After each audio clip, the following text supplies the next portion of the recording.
আসসালামু আলাইকুম, pulse matrix নিউজে স্বাগতম। আমি মোহাম্মদ রায়হান। আজকের আন্তর্জাতিক সব খবর নিয়ে হাজির হয়েছি। শুরুতে শিরোনামগুলো জানাবো, তারপর বিস্তারিত। আইআরজিসির হাইপারসনিক মিসাইল অ্যাকশন শুরু, যান নিয়ে পালাচ্ছে নেতানিয়াহুর সেনারা। ৯০টি যুদ্ধবিমান দিয়ে ইরানে হামলা চালাবে যুক্তরাষ্ট্র। ইরানের ড্রোন হামলায় ইসরায়েলের প্রধান কমান্ডার চিরতরে শেষ। মোসাদ নেটওয়ার্ক ধ্বংসে খামিনির মিশন শুরু। রাশিয়ার পক্ষে কাজ করা ভারতীয় নাবিকদের আটক করেছে ফ্রান্স। গৃহযুদ্ধের টুকরো টুকরো ন্যাটো, এবার ইউরোপে যুদ্ধ লাগিয়ে দিলেন ট্রাম্প। এই বিষয়ে আপনার মতামত কমেন্টে জানান এবং যুদ্ধের সব আপডেট আগে পেতে চ্যানেলটি সাবস্ক্রাইব করে যাবেন। আসসালামু আলাইকুম, স্বাগতম জানাচ্ছি পুলস ম্যাট্রিক্স সংবাদে। আমি মোহাম্মদ কিবরিয়া।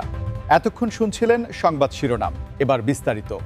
বর্তমান সময়ে মধ্যপ্রাচ্যের ভূরাজনীতিতে যে উত্তাপ লক্ষ্য করা যাচ্ছে তার কেন্দ্রবিন্দুতে রয়েছে আইআরজিসি বা ইরানের বিপ্লবী গার্ড বাহিনীর নতুন সব সমরাস্ত্রের প্রদর্শনী এবং তাদের সাম্প্রতিক সমর কৌশল, যা পুরো বিশ্বের প্রতিরক্ষা বিশেষজ্ঞদের নতুন করে ভাবতে বাধ্য করছে। বিশেষ করে হাইপারসনিক মিসাইল প্রযুক্তির ব্যবহার নিয়ে এখন আন্তর্জাতিক মহলে ব্যাপক আলোচনা চলছে, কারণ এই ধরনের ক্ষেপণাস্ত্র শব্দের গতির চেয়ে কয়েক গুণ দ্রুত গতিতে লক্ষ্যবস্তুতে আঘাত হানতে সক্ষম এবং বর্তমান বিশ্বের অনেক উন্নত প্রতিরক্ষা ব্যবস্থাই একে রুখতে হিমশিম খাচ্ছে বলে অনেক সামরিক বিশ্লেষক মনে করছেন। এমন পরিস্থিতিতে ওই অঞ্চলে মোতায়েন থাকা বিভিন্ন বাহিনীর মধ্যে এক ধরনের অস্থিরতা বা সতর্ক অবস্থা লক্ষ্য করা যাচ্ছে, যা আন্তর্জাতিক সংবাদ মাধ্যমগুলোতে বেশ গুরুত্বের সাথে প্রচার করা হচ্ছে। আপনারা জানেন যে আধুনিক যুদ্ধক্ষেত্রে প্রযুক্তির জয়জয়কার সবখানেই, আর ইরান যখন তাদের এই অত্যাধুনিক মিসাইল সিস্টেমের কার্যকারিতা নিয়ে বড় দাবি করছে, তখন স্বাভাবিকভাবেই ইসরায়েলি বাহিনী বা নেতানিয়াহুর প্রতিরক্ষা বলয়কে নিজেদের কৌশল পুনর্মূল্যায়ন করতে হচ্ছে বলে ধারণা করা হচ্ছে। এই পরিস্থিতির গভীরতা বুঝতে হলে আমাদের দেখতে হবে কিভাবে একটি দেশ তার অভ্যন্তরীণ প্রযুক্তিতে এত উন্নত হল এবং এর ফলে প্রতিবেশী দেশগুলোর নিরাপত্তা চিন্তায় কী ধরনের পরিবর্তন আসছে। দর্শকরা, আপনারা যারা এই ভিডিওটি দেখছেন, আপনাদের কি মনে হয় এই ধরনের উন্নত অস্ত্রশস্ত্র কি সত্যিই কোনো অঞ্চলের শান্তি বজায় রাখতে সাহায্য করে, নাকি এটি সংঘাতকে আরও বাড়িয়ে দেয়? তা অবশ্যই আমাদের কমেন্ট বক্সে জানাবেন। এবং এই ধরনের নিয়মিত আন্তর্জাতিক খবরের আপডেট পেতে আমাদের চ্যানেলটি সাবস্ক্রাইব করে পাশে থাকা বেল আইকনটি চেপে রাখুন, যাতে কোনো গুরুত্বপূর্ণ তথ্য আপনি মিস না করেন। মূলত এই উত্তেজনাকর পরিস্থিতির পেছনে রয়েছে দীর্ঘদিনের রাজনৈতিক বৈরিতা এবং একে অপরকে ছাপিয়ে যাওয়ার এক নিরন্তর প্রচেষ্টা, যা এখন একটি চরম পর্যায়ে পৌঁছেছে বলে অনেক বিশেষজ্ঞ মনে করছেন এবং এর ফলে সাধারণ মানুষ ও বিশ্ব অর্থনীতিতে যে প্রভাব পড়তে পারে তা নিয়ে এখন গভীর উদ্বেগ সৃষ্টি হয়েছে। এদিকে আন্তর্জাতিক সংবাদমাধ্যমে আরেকটি চাঞ্চল্যকর খবর ছড়িয়ে পড়েছে, যা হল মধ্যপ্রাচ্যের আকাশসীমায় যুক্তরাষ্ট্রের ব্যাপক সামরিক প্রস্তুতি এবং ৯০টি অত্যাধুনিক যুদ্ধবিমান দিয়ে বড় ধরনের কোনো অভিযানের সম্ভাবনা নিয়ে গুঞ্জন শুরু হয়েছে। যদিও পেন্টাগন বা হোয়াইট হাউস থেকে সরাসরি কোনো হামলার ঘোষণা আসেনি, তবুও এই ধরনের বিশাল সংখ্যক যুদ্ধবিমানের উপস্থিতি ওই অঞ্চলের নিরাপত্তার সমীকরণকে সম্পূর্ণ বদলে দিতে পারে বলে মনে করা হচ্ছে। ইরান এবং যুক্তরাষ্ট্রের মধ্যে গত কয়েক দশক ধরে যে স্নায়ুযুদ্ধ চলছে, তা এখন সরাসরি সংঘাতের দিকে মোড় নেবে কিনা সেটাই এখন বড় প্রশ্ন হয়ে দাঁড়িয়েছে। এবং এই ৯০টি যুদ্ধবিমানের মুভমেন্ট মূলত একটি শক্তিশালী বার্তা হিসেবে দেখা হচ্ছে, যা প্রতিপক্ষকে চাপে রাখার একটি কৌশল হতে পারে। সামরিক বিশ্লেষকদের মধ্যে এত বিশাল বিমানবহর মোতায়েন করা মানে হল যে কোনো মুহূর্তে বড় ধরনের পরিস্থিতির মোকাবিলা করার প্রস্তুতি রাখা। তবে কূটনৈতিক মহল এখনও চেষ্টা চালিয়ে যাচ্ছে যাতে আলোচনার মাধ্যমে সমস্যার সমাধান করা যায়, কারণ সরাসরি কোনো যুদ্ধ শুরু হলে তা কেবল ওই দুটি দেশের মধ্যে সীমাবদ্ধ থাকবে না, বরং পুরো বিশ্বের তেলের বাজার এবং বিশ্ব অর্থনীতিতে এক ভয়াবহ বিপর্যয় ডেকে আনতে পারে। আপনারা যারা বিশ্ব রাজনীতি নিয়মিত অনুসরণ করেন, তারা জানেন যে মার্কিন সামরিক শক্তি কতটা শক্তিশালী এবং তাদের এই মুভমেন্ট সবসময়ই কোনো না কোনো বড় ঘটনার ইঙ্গিত বহন করে। তাই আমাদের নজর রাখতে হবে পরবর্তী ২৪ থেকে ৪৮ ঘণ্টার দিকে, যখন পরিস্থিতি আরও পরিষ্কার হতে শুরু করবে। এই খবরটি আপনাদের কাছে কতটা উদ্বেগজনক মনে হচ্ছে তা আমাদের জানান এবং ভিডিওটি ভালো লাগলে একটি লাইক দিতে ভুলবেন না, কারণ আপনাদের প্রতিটি লাইক আমাদের নতুন নতুন তথ্য সংগ্রহ করতে উৎসাহিত করে। মধ্যপ্রাচ্যের অস্থিরতার মধ্যেই ইরানের ড্রোন প্রযুক্তি এবং তাদের গোয়েন্দা তৎপরতা নিয়ে নতুন কিছু চাঞ্চল্যকর তথ্য সামনে এসেছে, যেখানে দাবি করা হচ্ছে যে ইরানের ড্রোন হামলায় প্রতিপক্ষের গুরুত্বপূর্ণ কমান্ড সেন্টারগুলোতে বড় ধরনের ক্ষতির সম্মুখীন হয়েছে এবং বিশেষ করে মোসাদ বা ইসরায়েলি গোয়েন্দা সংস্থার নেটওয়ার্ককে অকার্যকর করার জন্য খামেনির নির্দেশে একটি বিশেষ মিশন শুরু হয়েছে বলে শোনা যাচ্ছে। এই ড্রোনগুলো কেবল আত্মঘাতী হামলা নয়, বরং অত্যন্ত সূক্ষ্মভাবে গোয়েন্দা তথ্য সংগ্রহ এবং লক্ষ্যবস্তু চিহ্নিত করতে সক্ষম, যা বর্তমানে আধুনিক গেরিলা যুদ্ধের এক নতুন রূপ হিসাবে আবির্ভূত হয়েছে।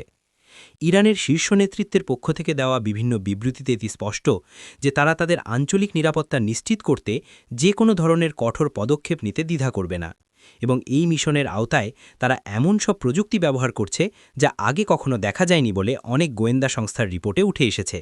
গোয়েন্দা কার্যক্রম এবং ড্রোন হামলার এই সংমিশ্রণ মূলত প্রতিপক্ষের চেইন অফ কমান্ডকে ভেঙে দেওয়ার একটি কৌশল, যা যুদ্ধের ময়দানে এক পক্ষকে বিশাল সুবিধা প্রদান করে। তবে এই ধরনের পাল্টাপাল্টি হামলার ফলে পুরো অঞ্চলের সাধারণ মানুষের মধ্যে এক ধরনের আতঙ্ক কাজ করছে, কারণ যুদ্ধের ভয়াবহতা সবসময়ই সাধারণ মানুষের উপর বেশি প্রভাব ফেলে। আমরা এই পরিস্থিতির ওপর সার্বক্ষণিক নজর রাখছি এবং নতুন কোনো তথ্য পাওয়া মাত্রই আপনাদের জানাব। আপনারা কি মনে করেন, মোসাদ নেটওয়ার্ক কি আসলেই এত সহজে ধ্বংস করা সম্ভব, নাকি এটি কেবল একটি মনস্তাত্ত্বিক যুদ্ধের অংশ? আপনার মূল্যবান মতামত আমাদের সাথে শেয়ার করুন এবং আমাদের কমিউনিটির সাথে যুক্ত থাকতে ভুলবেন না।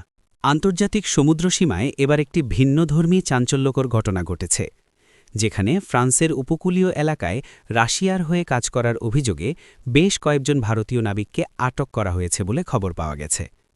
এই ঘটনাটি কূটনৈতিক মহলে বেশ নাড়াচাড়া দিয়েছে, কারণ ভারত এবং ফ্রান্সের মধ্যে দীর্ঘদিনের বন্ধুত্বপূর্ণ সম্পর্ক থাকা সত্ত্বেও কেন এই ধরনের পদক্ষেপ নেওয়া হলো তা নিয়ে ভারতের পররাষ্ট্র মন্ত্রণালয় এখন ফ্রান্সের সাথে যোগাযোগ রক্ষা করছে। জানা গেছে যে ওই জাহাজটি রাশিয়ার কোনো বাণিজ্যিক বা কৌশলগত কাজের সাথে যুক্ত ছিল এবং বর্তমান বৈশ্বিক পরিস্থিতিতে রাশিয়ার উপর বিভিন্ন আন্তর্জাতিক নিষেধাজ্ঞার কারণে ফরাসি কর্তৃপক্ষ এই জাহাজটিকে সন্দেহজনক মনে করে তল্লাশি চালায় এবং পরবর্তীতে নাবিকদের হেফাজতে নেয়। ভারতীয় নাবিকদের নিরাপত্তা এবং তাদের দেশে ফিরিয়ে আনার প্রক্রিয়া নিয়ে এখন দিল্লি এবং প্যারিসের মধ্যে উচ্চ পর্যায়ের আলোচনা চলছে এবং ভারত সরকার সবসময় তাদের নাগরিকদের বিদেশে যে কোনো বিপদে পাশে দাঁড়ানোর প্রতিশ্রুতি দিয়ে থাকে। এই ঘটনাটি প্রমাণ করে যে বর্তমান বিশ্বে ভূরাজনৈতিক মেরুকরণ কতটা জটিল হয়ে পড়েছে, যেখানে সাধারণ পেশাজীবীরাও বড় রাষ্ট্রগুলোর মধ্যকার দ্বন্দ্বে জড়িয়ে পড়ছেন এবং তাদের কর্মজীবন অনিশ্চয়তার মুখে পড়ছে। আমরা আশা করছি খুব দ্রুতই এই সমস্যার একটি সম্মানজনক সমাধান হবে এবং ভারতীয় নাবিকরা নিরাপদে তাদের পরিবারের কাছে ফিরে আসতে পারবেন। আপনারা যারা প্রবাসে কাজ করেন বা যাদের স্বজনরা বিদেশে থাকেন, তাদের জন্য এই খবরটি সতর্ক বার্তা হিসেবে কাজ করতে পারে। যে কোনো আন্তর্জাতিক সংঘাতের সময় কাজের ক্ষেত্র নির্বাচনে কতটা সচেতন হওয়া জরুরি, এই বিষয়ে আপনাদের কোনো প্রশ্ন থাকলে তা কমেন্টে করতে পারেন। সর্বশেষ এবং অত্যন্ত গুরুত্বপূর্ণ একটি সংবাদ হল ন্যাটোর অভ্যন্তরীণ কোন্দল এবং ইউরোপের ভবিষ্যৎ নিরাপত্তা নিয়ে ডোনাল্ড ট্রাম্পের সাম্প্রতিক কিছু মন্তব্য, যা পশ্চিমা বিশ্বে এক ধরনের অস্থিরতা বা বিভাজনের ইঙ্গিত দিচ্ছে। রাজনৈতিক বিশ্লেষকরা মনে করছেন যে ট্রাম্পের নীতিগুলো ন্যাটোর সদস্য দেশগুলোর মধ্যে অনৈক্য সৃষ্টি করতে পারে এবং এর ফলে ইউরোপে একটি গৃহযুদ্ধের মতো পরিস্থিতি বা বড় ধরনের রাজনৈতিক অস্থিতিশীলতা তৈরি হওয়ার আশঙ্কা দেখা দিয়েছে।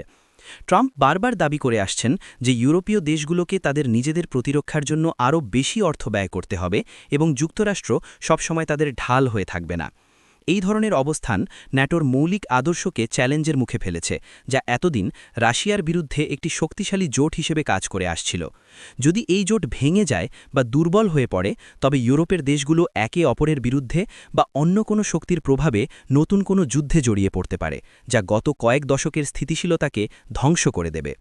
বর্তমান বিশ্ব পরিস্থিতি এতটাই ভঙ্গুর যে একটি ছোট ভুল সিদ্ধান্ত বড় ধরনের যুদ্ধের সূত্রপাত ঘটাতে পারে এবং ডোনাল্ড ট্রাম্পের এই বিতর্কিত অবস্থান সেই আগুনেই ঘি ঢালছে বলে অনেকে মনে করছেন। আমরা এই বিষয়টির প্রতিটি বাঁক লক্ষ্য করছি এবং এর ফলে দক্ষিণ এশিয়া বা বাংলাদেশে কী প্রভাব পড়তে পারে তাও বিশ্লেষণ করছি। তাই দেশি বিদেশি এমন সব গুরুত্বপূর্ণ খবরের চুলচেরা বিশ্লেষণ পেতে আমাদের সাথেই থাকুন। আজকের ভিডিওটি কেমন লাগলো এবং কোন বিষয়টি আপনাকে সবচেয়ে বেশি ভাবিয়েছে তা আমাদের জানানোর অনুরোধ রইল।